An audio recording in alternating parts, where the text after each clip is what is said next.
हिमवते हस्ती, हाथी पहाड़ के ऊपर लेकर के लकड़ी का बड़ा बड़ा बंडल चढ़ता चला जाएगा, न गिरेगा न रुकेगा। इन चीज़ों को प्राप्त करने के लिए पहाड़ में छोटा सामान ढोना हो तो बकरे पालो।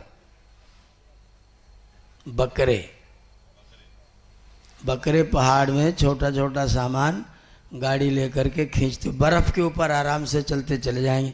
और बाल इतने बड़े बड़े हैं कि उनको ठंडक उंडक लगने का कोई मतलब नहीं है, इसलिए भगवान ने उनके बाल बना रखा है। और जितनी सर्दी बढ़ेगी बाल उतना ही बढ़ेगा, गर्मी में कम बढ़ेगा, सर्दियों में ज़्यादा बढ़ेगा। वो उनकी सुरक्षा के लिए है। तो अलग अलग वातावरण के लिए, अलग अलग गुण के लिए अलग अलग पशु पक्षी प्राणी पालने की व्यवस्था। मैं तो मोदिता को कह रहा था कि अपने पीएचडी का विषय बदल के यजुर्वेद के 24वें अध्याय का जंतु विज्ञान विषय ले लो पीएचडी के लिए, नया विषय। यजुर्वेद के 24वें अध्याय में जंतु विज्ञान, जूलॉजी इन यजुर्वेद, जूलॉजी इन यजुर्वेद, यजुर्वेद के 24वें अध्याय में जंतु विज्ञान। एक एक जंतु के खुर का अलग गुण, सींग का अलग गुण, त्वचा का अलग गुण, उसके रंग का अलग गुण, उसके भोजन का अलग गुण, सारा वर्णन के सूत्र यहाँ पर इस अध्याय में 24वें अध्याय में प्राप्त होते हैं। एक एक पक्षी का नाम ले लेके। मत्स्यान, मछलियों को पालो जल के लिए, मछली पालो जल के लिए। कछुआ देवलोक पृथ्वीलोक में कुल रहता है, वो उभयात्मक प्राणी, यहाँ भी ऊपर भी नीचे भी कुल रह लेता है। जमीन में भी चला जाता है, अंदर भी चला जाता है। खोद के 25-25, 30-30 फीट गहरे में कछुआ चला जाता है। अब बस बिल बनाता, कीचड़ में बिल बनाता, पानी नीचे मिलता जाएगा, वो नीचे होता जाएगा। बरसात होगी तो फिर ऊपर आ जाएगा।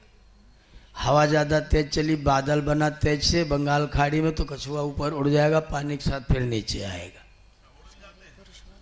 पानी के साथ ऊपर चला जाएगा। जब बादल ऊपर को जाएगा तो उसमें वो छोटा छोटा ऊपर चला जाएगा, फिर लौट के नीचे आएगा, बरसात में नीचे आएगा। तो ये सब पक्षियों के पालन करने की व्यवस्था। यहाँ पर एक एक पक्षी का नाम लेके सैकड़ों पक्षियों के गुणों का वर्णन है। तो किसी को पीएचडी में कराऊंगा जूलॉजी और यजुर्वेद का 24वां अध्याय। इस पर बहुत गहरा शोध हो सकता है। कौन से व्यक्ति को किस रोग में कौन से रंग वाली गाय का दूध पिए। बछड़े वाली गाय है, बछड़ा ब्याई है तो अलग गुण, और बछिया ब्याई है तो अलग गुण। वो बिगाड़ा है, बिगाड़ा हो, सत्यानाशी लोग हैं। उन्होंने तो सत्यानाशी लोग हैं। जो जिस नस्ल की है उसके उसी नस्ल को 100% रहने देना चाहिए। ईश्वर की रचना में अपनी रचना घुसेड़ोगे तो सत्यानाश जरूर करोगे, बनाओगे नहीं, बिगाड़ोगे। हम लोग गेहूं 20-20 साल का अपने घर में रख रख के बोते थे। अब लोगों ने गेहूं बना दिया, एक साल बोओगे, अगले साल नया गेहूं का बीज खरीदना पड़ेगा, वो वाला बीज ही नहीं उगेगा। ये बीज का सत्यानाश किया है। और बीज बिकेगा 100 रुपये किलो, हमारे यहाँ से गेहूँ जाएगा 20 रुपये किलो। हमारे खेत से गेहूँ 20 रुपया किलो, वहाँ पहुँच गया, लौट के आएगा बीज के रूप में तो 100 रुपया किलो, और अगली बार बोओगे तो उगेगा नहीं। ये षड्यंत्र है किसानों के साथ में। अपने जो देसी बीज थे वे बीज श्रेष्ठ थे, वे बीज हमेशा बीज बने रहते थे। हम लोगों ने बीजों को बिगाड़ा है, क्रॉस बीट करके पशुओं को बिगाड़ा है, क्रॉस बीट करके पेड़ों को बिगाड़ा है। 200 साल के आम अभी हैं, और अब जो लग रहे हैं 25 साल में सब मर जा रहे हैं। कलमी आम की आयु अधिकतम 50 साल, और अपना बीज जो था वो देसी आम 200 साल। तो 200 साल तक आम खिलाता रहता आपको। 8 गुना आयु हमने कम कर दिया। या बाबूजी कह रहे हैं कि जनसंख्या बढ़ गई इसलिए उल्टा सीधा खिलाना पड़ रहा है।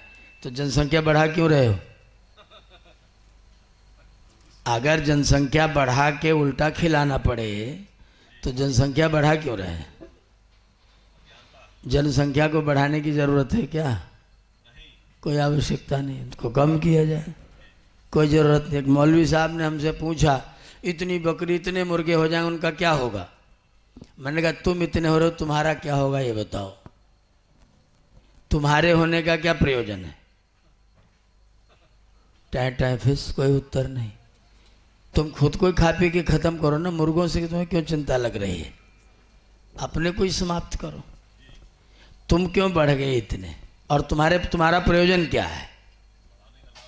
बिना मतलब में तुम क्यों बढ़ रहे हो?